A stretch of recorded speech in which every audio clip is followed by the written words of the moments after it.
Don't talk. Issued a severe thunderstorm warning for northeastern Orleans Parish in southeastern Louisiana, southeastern St. Tammany Parish in southeastern Louisiana, southwestern Hancock County in southern Mississippi, until noon Central Daylight Time.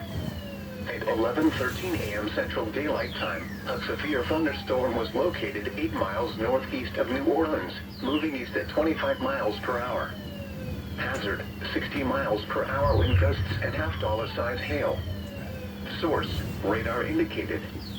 Impact, hail damage to vehicles is expected. Expect wind damage to roofs, siding, and trees.